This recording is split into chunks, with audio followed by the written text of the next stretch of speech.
छत्तीसगढ़िया लिकमन के जगह हम बाहरी में पूरा आउटसोर्सिंग रोजगार पाते हैं, अच्छा चीज़ है। ये गलत है मंत्री जी, ये सही मानता का कि पीएचडी अगर देख ली सामने राज्य में, तो हमारे यहाँ राज्य के नेट सेट ऊपर विचार ही नहीं होते। तो ऐसे गोठियाली का सीधा 1-2 वाला तो विचार ही नहीं होते हमारे राज्य के लिकमन ऊपर। नेट सेट पीएचडी बहुत लेकर है छत्तीसगढ़ और सब लोग मैं तुम्हारी बात से एकदम सहमत हूँ, लेकिन अगर पीएचडी ऊपर विचार करने के बाद नेट सेट ऊपर विचार ही नहीं होते तो कहाँ हमारे लिकमन नहीं नहीं माना था, तू नहीं माना था। समान अंक में विचारे नहीं होती। हमारे लिकमन नेट है, सेट है।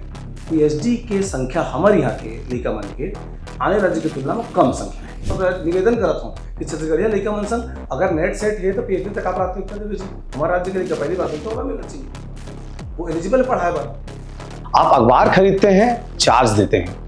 आप टेलीविजन देखते हैं, उसके लिए आप टीवी को रिचार्ज कराते हैं।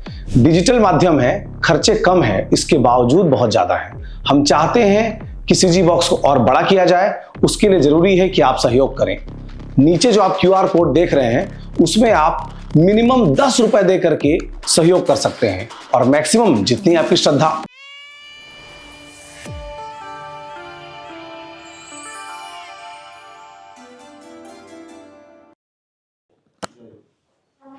तो ऐसे गोठियाली का सीधा 1-2 वाला। हाँ चलो,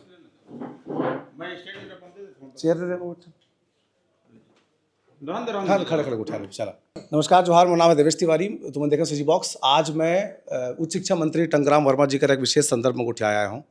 कहा होते कि छत्तीसगढ़ में जौन संविदा के भर्ती होते अतिथि व्याख्याता जिन कॉलेज में पढ़ाए जाते ते मन के नेट और सेट एलिजिबिलिटी है। नेट सेट एलिजिबिलिटी और साथ में पीएचडी होत का है कि जब समान अंक आते छत्तीसगढ़ के लेखा के और अन्य प्रदेश के लेखा के, तो नेट और सेट के बराबर अंक होए के बाद अगर वो सामने वाला पीएचडी है तो नेट सेट ऊपर विचारे नहीं करे जाते। मंत्री जी, ये सही मानता का कि पीएचडी अगर देख ली सामने राज्य में, तो हमारे यहाँ राज्य के नेट सेट ऊपर विचारे नहीं होते। ऐसे नहीं है। जब का भी योग्यता निर्धारित कर गए है शासन के द्वारा, एक प्राध्यापक के भर्ती के लिए, सहायक प्राध्यापक के भर्ती के लिए का योग्यता होना चाहिए।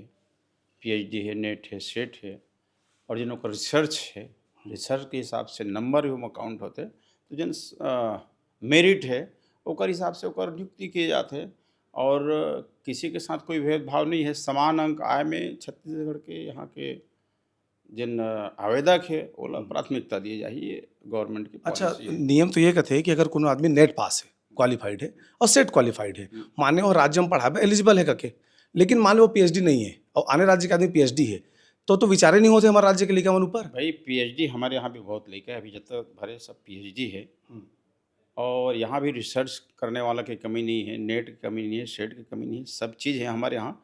और सब ला बराबर अवसर मिली, ककरो साथ कोई भेदभाव हो नहीं। और अभी पॉलिसी में दे कि हमारे छत्तीसगढ़ के जिन आवेदक है वो प्राथमिकता दी जाए। वो प्राथमिकता देवत अभी अतिथि व्याख्याता में भर्ती हो है। 90% हमारे आवेदक जिन अभी नियुक्ति हो छत्तीसगढ़ से, 10% बाहर से है।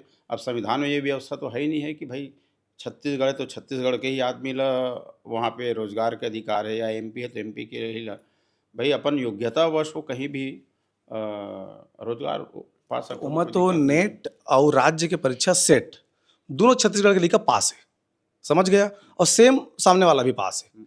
लेकिन सामने वाला पीएचडी है, योग्य तो हमरो यहाँ के लिखा हुआ है, लेकिन जब वो पीएचडी होकर देखा थे तो विचारे नहीं करा थे ई पॉलिसी ला का तू बदलाव करिए। हमारे यहाँ भी पीएचडी भाई जेकर अधिकतम अंक तो नहीं माना था, तू नहीं माना था। समान अंक में विचारे नहीं होते। अधिकतम अंकन जेकर है प्राथमिकता हुई छत्तीसगढ़िया लिकमन के जगह हम बाहरी में पूरा आउटसोर्सिंग रोजगार पाते हैं, अच्छा चीज है। ये गलत है, ये आरोप गलत है। छत्तीसगढ़ के लेकर ही प्राथमिकता हर कॉलेज में लगभग यही स्थिति है मंत्री जी। अरे आप पता करो, हम तो अभी देखें 90% हमारे छत्तीसगढ़ के लेकर भर्ती हुआ है। ठीक है, अब मैं कॉलेज भी आऊँ और कॉलेज में आके देखा हूँ कि क्या स्थिति है, कौन कौन जो भर्ती होते थे मन बाहर के लिए पूरा कॉलेज में भरत जाते हैं, और छत्तीसगढ़ के लिए का मन सिर्फ पीएचडी नहीं की कि नेट और सेट क्वालिफाइड होए के बाद भी रोजगार से वंचित हैं। तो मैं देखा था सीजी बॉक्स, हमारी जिम्मेदारी है सवाल पूछना, हमेशा सवाल पूछते रहिए। जोहार।